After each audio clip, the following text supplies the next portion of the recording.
연방제의 그 원리와 기능에 대해서 좀 알아보겠습니다. 연방제의 일반적인 원칙입니다. 첫 번째는 이제 그 보충성의 원칙입니다.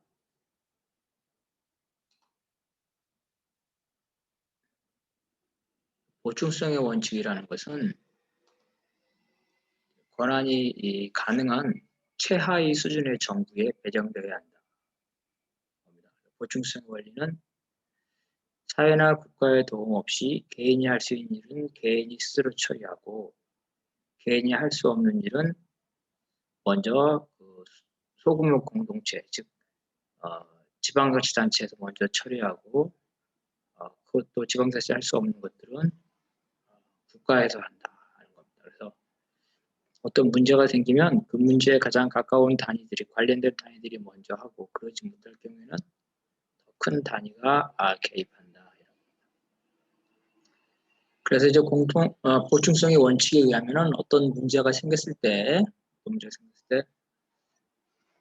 그 문제가 국가에서도 해결할 수 있고 지방자치단체에서도 해결할 수 있다면 1차적으로 지방자치단체가 먼저 해결하도록 노력하고, 그것이 안 될 경우에는 지역국가가 나서고, 그것도 안 될 경우는 최종적으로 연방국가가 나선다. 이런 것이 보충성의 원리입니다. 이거는 이제 중앙집권을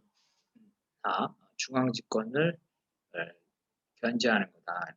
이러한 보충성의 원리는 그 행정뿐만 아니라 입법에서도 이러한 원리들이 적용된다. 그래서 독일 기본법에 모든 연방 국가의 헌법에는 이 보충성의 원리가 적용되어 있습니다.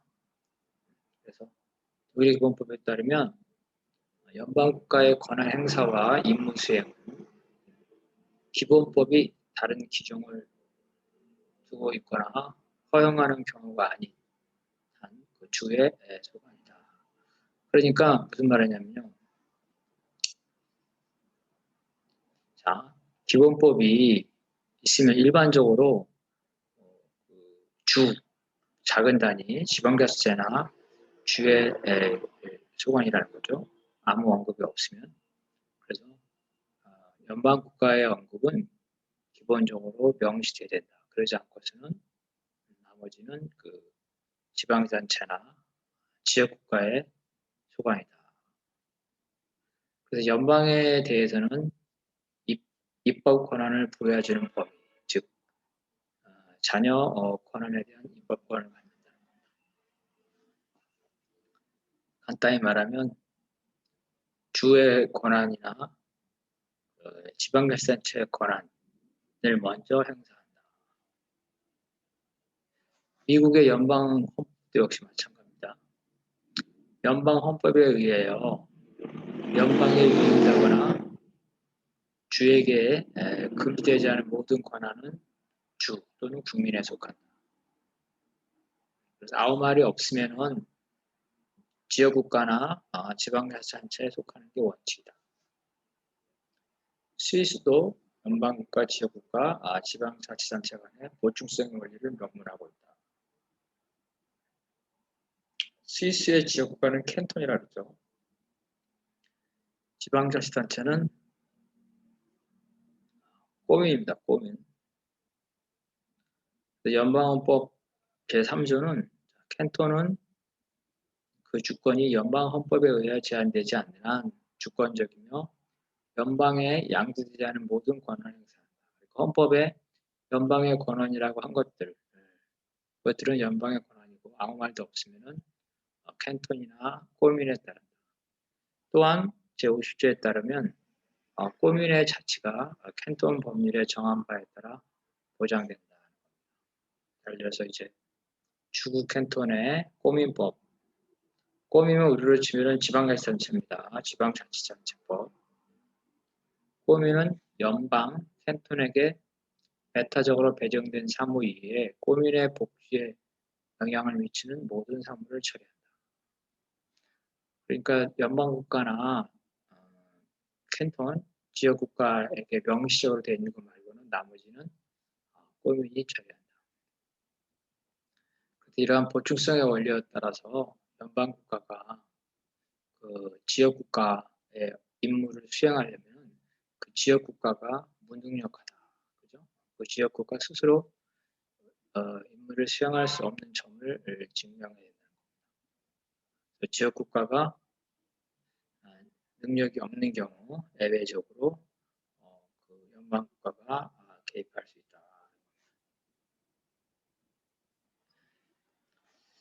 이제 보충성의 원리가 중요합니다. 보충성의 원리 때문에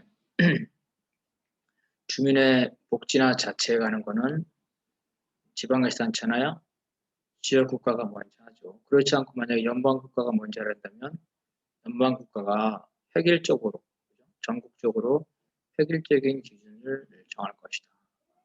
그래서 이렇게 모두에게 일괄적으로 적용되는 생활 기준 정책은 필연적으로 차별로 이어진다. 그래서 이런 보충성의 원리는 기초단체, 기초단위에서 자기 책임하에 일을 처리하도록 합니다. 그래서 각 지역마다 다양성이 보장됩니다. 근데 지역의 조건에 따라서 예를 들어서 성남시다 그러면 잘 사는 분당이 있고 잘 못 사는 중원구가 있는데 이렇게 지역마다 다양성을 보장할 때 불평등이 발생할 수 있다. 그래서 기본적으로 다양성을 전제로 할 때 일정한 불평등은 감수해야 된다. 분당 사람과 성남시 중원구 사람을 생활 수준을 똑같이 할 수는 없겠죠. 강남 사람과 노원 사람들을 생활 수준을 똑같이 할 수 없다. 일정한 불평등은 감소를 해야 되는데 다만 그 불평등의 한계가 너무 심할 때 강남의 생활 조건과 노원의 생활 조건이 차이가 있을 수밖에 없지만 그 차이가 너무 심할 경우에는 강남구나 노원구 스스로 그 문제를 해결할 수 없기 때문에 서울시나 국가가 개입한다는 겁니다. 그래서 이러한 보충성의 원칙은 일반적인 원칙이기 때문에 연방제에서 코리아의 항구적 연방제에도 적용됩니다. 그래서 보통 연방 헌법에는 이와 같이 연방 국가의 권한과 명시하고 그 위에는 지역 국가의 권한이 되는데 다시 또 지역 국가의 권한을 명시하고 그 위에는 지방자치단체의 권한이 되는 거다. 다만 이제 그 업무가 명백하게 지방자치단체가 할 수 없는 거라면 혹은 지역 국가가 할 수 없는 거라면 당연히 그거는 국가가 되죠. 그래서 뭐 국방이다, 나라를 지킨다, 그죠? 전쟁이다, 전쟁 선포권, 전쟁 선포권을 지방자치가 할 수가 없겠죠. 당연히 이건 국가가 해야 될 것이다. 국방이나 조폐다, 이런 거 마찬가지죠. 조폐, 화폐를 찍어내는 업무를 지방자치단체가 각자 할 수가 없겠죠. 국가 차원에서. 이러한 것이 연방 국가 차원의 업무라는 게 너무나 명백할 경우에는 규정이 없어서 당연히 연방 국가의 업무다. 이거는 이제 상식에 속하는 말입니다. 그래서 이런 보충성의 원칙이 입법뿐만 아니라 행정, 사법에도 모두 적용됩니다. 경찰은 이런 거겠죠. 순찰과 같은 거는 지방자치단체에 해당된다. 수사는 지방자치단체가 하기 좀 어렵다면 광역단체가 할 수가 있겠죠. 그죠? 그래서 뭐 강도, 이런 강간, 이런 것들, 아주 중요한 것들, 예를 들면 아동 납치, 국가 정보, 이런 건 아주 중요한 범죄는 지역구가 아니라 또 연방 차원에서 이걸 담당할 수 있다. 자, 두 번째는 이제 협력적 연방주의다. 이거는 이제 연방 국가와 지역 국가, 지역 국가 상호 간의 업무 분담의 방식입니다. 여기는 이제 협력적 연방주의와 경쟁적 연방주의가 있습니다. 협력적 연방주의는 말 그대로 연방 국가와 지역 국가 혹은 지역 국가 상호 간의 그 협력에 중점을 두는 겁니다. 예를 들어서 어떤 방식이냐면 연방 국가는 입법, 기준, 기준을 정하고 교육의 기준을 정하는 거죠. 예를 들어서 그 유치원은 3년제다. 초등학교는 6년제다. 이런 기준을 정하고 그 다음에 지역국가나 지방자치단체는 그 집행을 한다. 초등학교를 운영하거나 유치원을 운영한다. 이렇게 연방이 기본 방향을 정하고 세부적인 입법과 집행을 담당하다는 거예요. 그러면 이게 연방과 주가 충돌하지 않죠.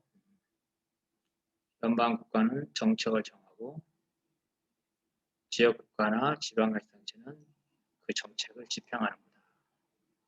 그래서 협력적 연방주의를 채택하고 있는 게 일반적인데 독일과 스위스가 그렇다. 독일 기본법에는 중앙과 연방 국가와 지역 국가 주가 같이 담당하는 경우, 그다음에 독자적으로 분리되어 있는 경우가 있습니다. 그래서 같이 담당하는 경우는 뭐가 있을까요? 고등교육이죠. 고등교육, 대학의 기준이나 원칙 이런 거는 국가가 정하고 그 대학을 운영하는 거는 지방자치단체나 지역국가가 수도가 있겠죠. 스위스는 이제 그 풀프리 민주주의, 직접 민주주의가 발달돼서 중앙의 영역이 축소되어 있다. 그래서 스위스에서는 연방정부와 캔톤이 함께 국민의 복지를 책임지는 이 사회보장제도가 그 협력적 연방주의다. 협력적 연방주의에서는 어떠냐면은 사회보장의 기준은 국가가 법률을 정하고 그 사회보장을 실제로 관리하고 집행하는 것은 지역국가가 한다는 겁니다. 지역국가. 그래서 이러한 경우에도 주민에 대한 그 복지는 1차적으로 지방자치단체나 지역국가가 책임지고 연방국가는 그에 대한 재정을 지원하는 거다. 그래서 재정이 부족한 지역국가에게는 일부 연방국가가 교부금을 줄 수도 있다.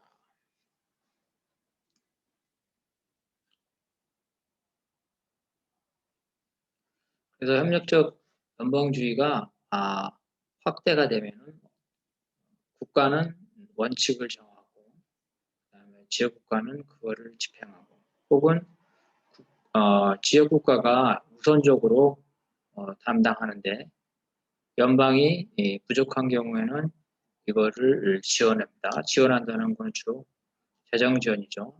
이런 문제에서는 어떤 문제가 있냐면 미국에서도 나타나는 현상인데요. 주정부들이, 즉 지역국가가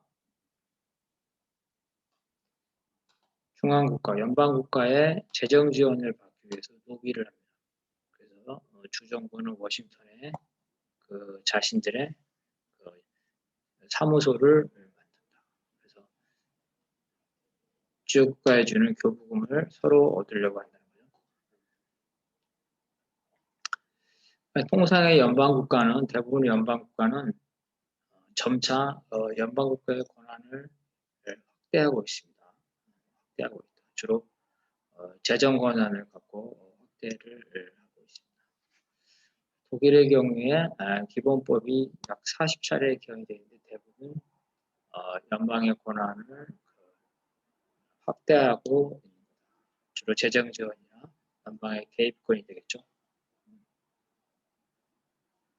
그래서 이런 협력적 연방주의는 연방국가와 지역국가 간의 협력을 하는데 거기서 갈수록 연방국가의 개입이 늘어나고 있다. 그 개입의 수단은 주로 재정 지원이다. 그래서 연방정부는 이제 그 재정 지원을 할 때 자신의 기준에 따라서 선택적으로 교부금을 주죠. 그래서 각 주는 이 재정 지원을 받기 위해서 연방정부가 그 원하는 사업을 하게 된다. 그렇게 됨으로써 이 연방 정부의 그 기준에 맞춰서 지역 국가가 하게 된다. 지역 국가가 지역이 중앙 정부에 대한 의존이 강화된다. 자, 협력적 연방주와 달리 이 경쟁적 연방주의 혹은 이중적 연방주의입니다. 이중적 연방주의인데 여기에서는 연방 국가와 지역 국가가 서로 이중적으로 권한을 갖는 거다. 그죠? 이중적으로 권한을 갖는 거다.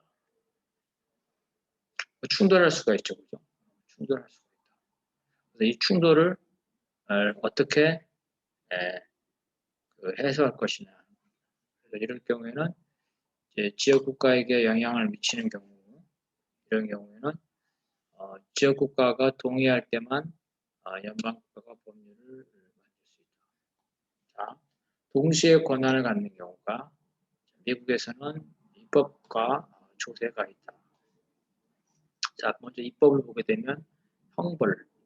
미국에서는 그 주도 헌법을 가지고 있고 형벌을 가지고 있죠. 그래서 어떤 주에서는 대마초다. 어떤 주에서는 대마초를 형벌로 처벌하고 어떤 주에서는 대마초를 형벌로 처벌하지 않습니다. 미국의 연방 형법도 있죠. 연방 형법에서 대마초에 관한 것들을 다루고 낙태죄도 마찬가지겠죠. 이런 식으로 그 연방 국가와 지역 국가가 이러한 그 법들, 독립사항에 대해서 법을 정하고 있다. 조세도 마찬가지죠. 연방 국가도 연방세를 거둘 수 있지만 지역세도 지역 국가도 주도 세금을 거둘 수 있다. 그래 이러다 보니까 연방의 권한과 주의 권한이 충돌하죠. 세금을 내는데 예를 들어서 미국에서 목화산업이 발달했는데 연방도 목화에 대해서 예를 들어서 세금을 거둘 수도 있고 주도 목화에 대해서 세금을 거둘 수 있다. 그러면 연방과 주가 서로 충돌하게 된다. 이렇게 되는 거죠. 그래서 대마초에 관해서 예를 들어서 연방 국가는 처벌을 하고 지역 국가는 처벌을 안 할 수 있죠. 연방 국가와 지역 국가가 충돌된다.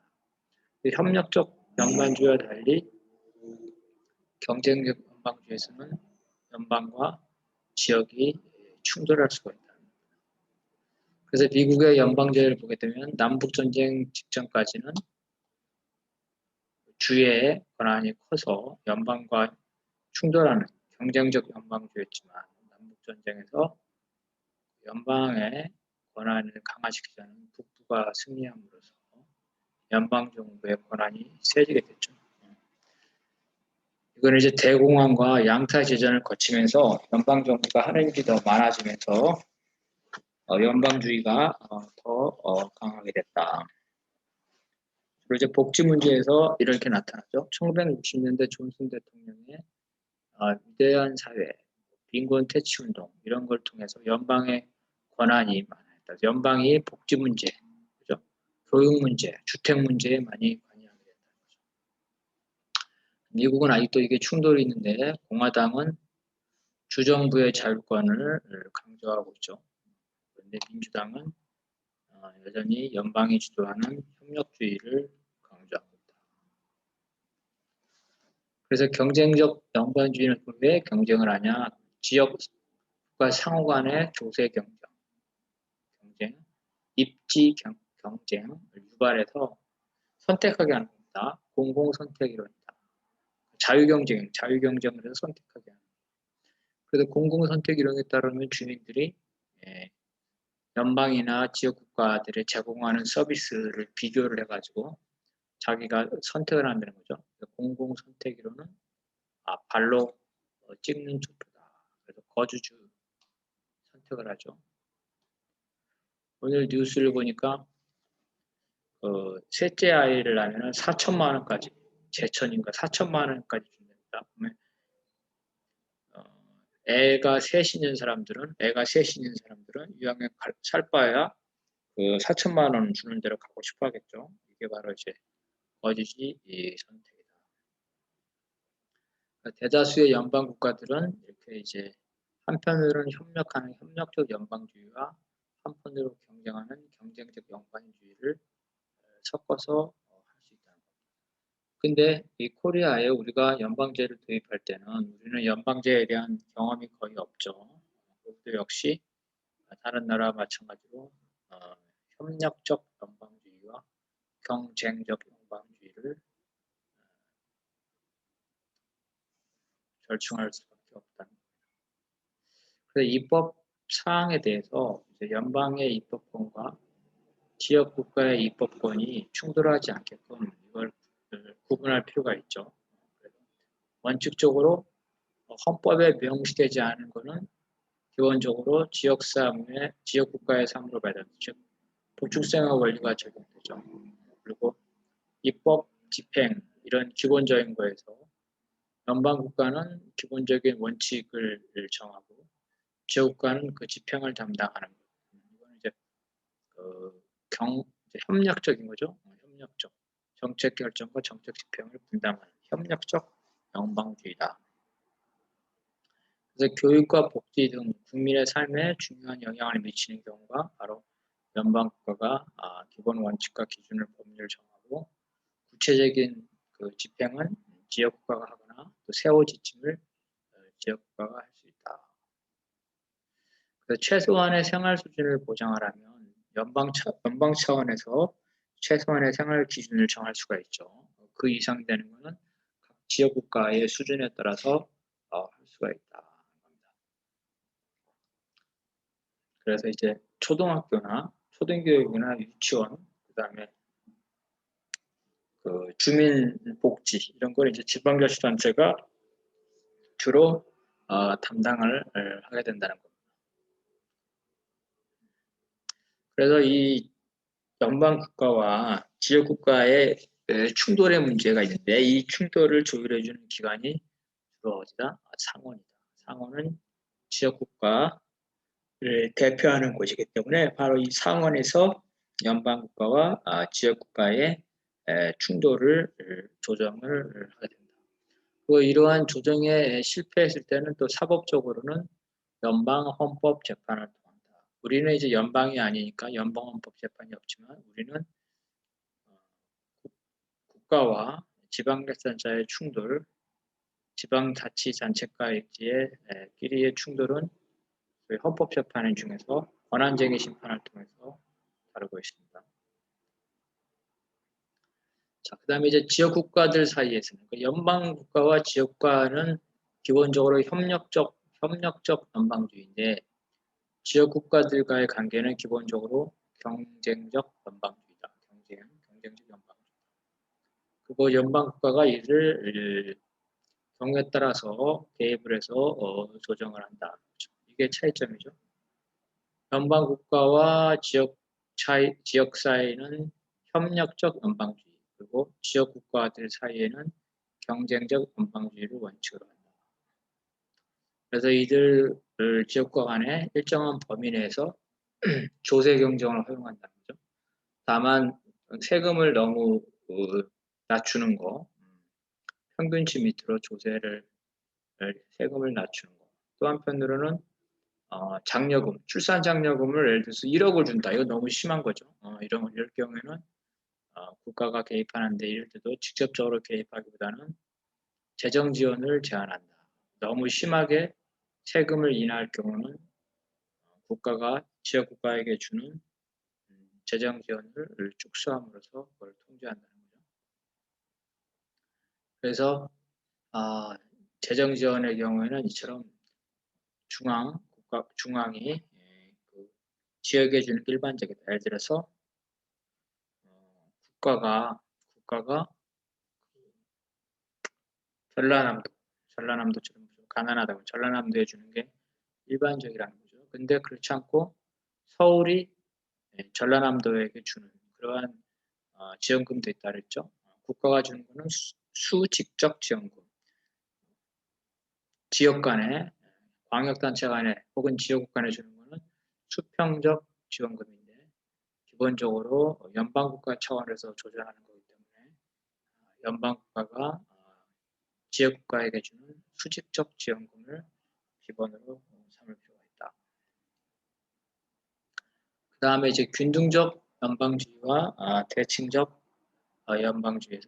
균등적 연방주의는 대부분의 연방자가 선택하고 있는데요. 지역국가의 배분을 가능하면 균등하게 보장한다는 거죠. 그래서 미국이나 스위스나 이제 지역국가의 권한을 균등하게 보장한다. 무슨 말이냐면 지역국가가 더 잘 사거나 지역국가가 더 규모가 크다 하더라도 중앙국가가 이들을 차별하는 게 아니라 이들이 보장받는 자치권의 권위를 동일하게 한다. 예를 들어서 하와이하고 캘리포니아하고 인구 수나 규모, 면적이 많이 차이가 나지만 상원은 둘 다 2명인 거죠. 이렇게. 그다음 비균등적 연방주의는 지방자치제 규모가 크고 재정 능력이 좋은 지역국가에게는 더 많은 권한을 준다. 자치의 효율과 책임성을 강조를 해서 그래서 캘리포니아에게는 더 많은 권한을 준다는 거죠. 독일에서는 상원이 숫자가 다릅니다. 규모가 더 큰 지역은 상원 숫자가 최대 2배 이상 많을 수 있다. 그래서 뭐 10배 이렇게 차이 나는 건 아니고 상원이 적으면 2~3명, 많으면 7~8명 이렇게 차이가 난다는 거죠. 이게 비균등적 연방주의다. 권한의 차이를 준다.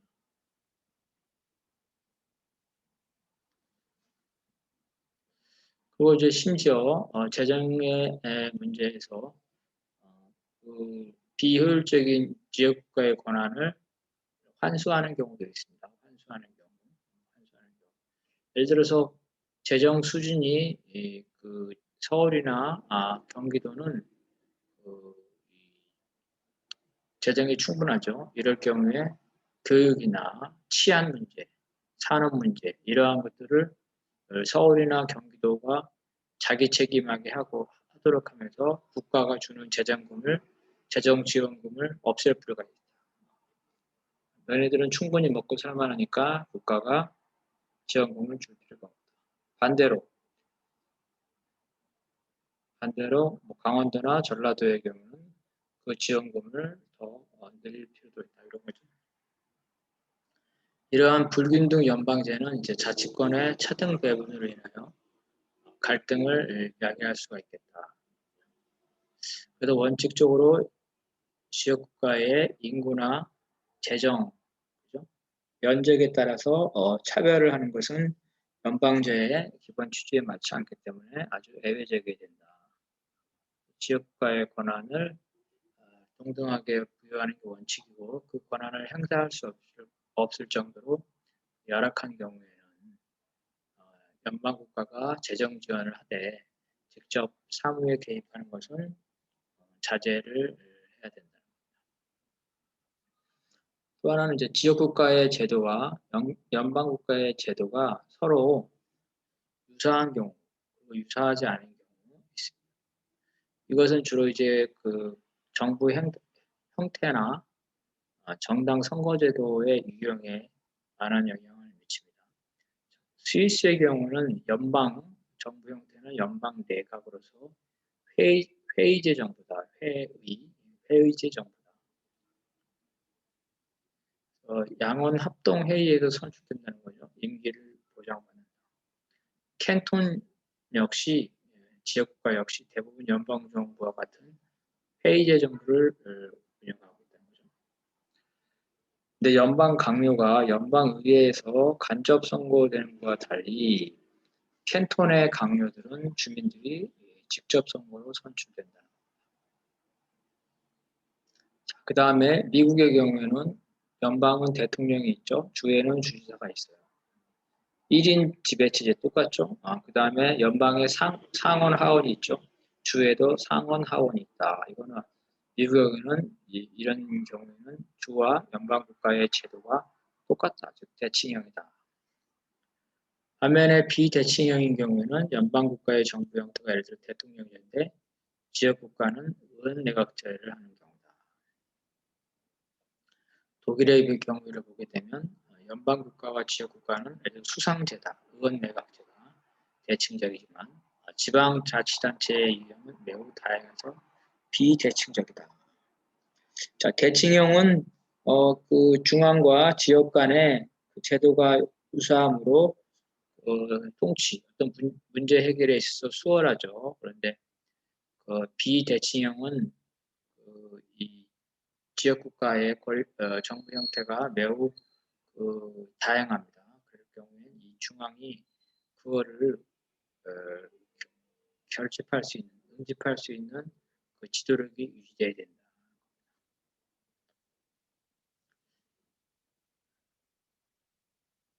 그래서 이렇게 비대칭형이어가지고 중앙과 지역이 서로 갈등이 일어날 경우 그러한 갈등을 조정해 주는 게 바로 헌법재판소다 하는 거죠. 그래서 연방제의 장점이 다양한 정치 실험이 지역 차원에서 가능하도록 하는 거죠.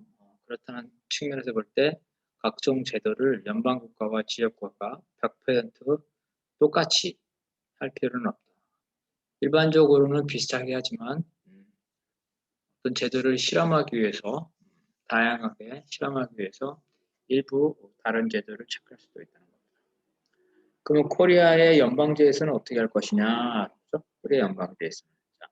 코리아에서는 예를 들어서 남과 북에 두 개의 정부만 있다면 회의제가 맞겠죠. 회의제. 그게 아니라 뭐 스위스나 독일처럼 되어 있다면 의원내각제, 뭐 대통령제도 가능하겠고 그렇겠죠. 그러면은 그럴 때 지역 국가의 정부 형태는 어떻게 할 것이냐? 연방 국가의 정부 형태와 똑같이 할 수도 있지만, 그래서 그 남과 북의 두 개로 이루어진 연방제에서는 서로 두 개니까 서로 대립을 하니까 서로 협의하라고 회의제 정부를 중앙에 할 수 있지만 지역국가 차원에서는 뭐 대통령제도 할 수 있다는 거죠. 선택이 가능하다. 연방국가에서도 양원제를 운영하지만 뭐 지역국가의 경우는 양원제를 운영 안 할 수도 있다. 그래서 이와 같이 지방자치단체, 지역국가의 정부 형태는 좀 열려 있다. 그래서 이제 독일의 경우에 보면은 정당도 마찬가지입니다. 전국 정당이 있고 지역 정당이 있다. 근데 지역 정당이 그 전국 정당과 연대를 하고 있다. 기민 기사당이죠. 기민 기사당, 기민당과 기사당. 그래서 기독교 민주당은 독일의 그 전국적인 당이죠. 근데 기민당은 지역 정당입니다. 그래서 해당 지역에서 이 전국 정당과 지역 정당이 연대를 하고 있다. 미국의 경우에는 지역 정당이라는 게 별도로 이 비례대표가 아니기 때문에 당선되기 어렵습니다. 독자적으로. 그래서 중앙정당에 종속됐다. 왜냐하면 독일은 비례대표죠. 정당 정부이기 때문에 소수 지역 정당도 당선 가능성이 있는데 미국은 소선거구제 양당제이기 때문에 지역 정당은 당선 가능성이 없다. 그래서 중앙정당에 종속되어 있다. 과거에 이런 무당파적인 의회가 있었지만 이제 대부분 다 중앙정당 구조, 양당제에 구속되어 있다. 그래서 지역정당을 인정하냐 인정하지 않느냐 문제인데 캐나다, 호주, 벨기에 이런 데는 지역정당을 인정하고 있다는 거죠. 그러면 코리아의 연방제에서는 어떻게 할 것이냐. 지역정당, 지방정치를 독립시킬 것이냐 안 시킬 것이냐. 이거는 판단이 필요한데 풀뿌리 민주주의를 발전시키기 위해서는 지방정치를 중앙정치에 예속되지 않도록 하는 게 좋겠다. 그래서 지역정당이 선거에 참여하도록 허용을 한다. 그리고 또 선거에 당선될 수 있도록 한다. 다시 말해서 소선거구제 양당제가 아니라 정당명부제를 채택을 해서 지역정당이 또 선거에서 당선이 될 수 있는 방안을 만드는 게 좋다. 또한 지금은 기호가 보면은 다 천편일률적이죠. 대통령 선거도 보면은 1번, 그죠? 의석수가 많으면 최고 많은 정당이 대통령 선거 기호도 1번, 서울시장 기호도 1번, 기초의원 기호도 1번, 이렇게 기호가 똑같아요. 묻지마 투표를 한다는 거죠. 무조건 1번만 찍는다. 유권자들이 적극적으로 자율적으로 판단하지 않기 때문에 이런 기호제를 폐지해서 모든 국가에서 연방 국가뿐 아니라 지역 국가에서도 기호를 통일하는 것, 이런 거는 유권자의 자율성을 침해하기 때문에 이거는 폐지해야 된다. 이런 겁니다.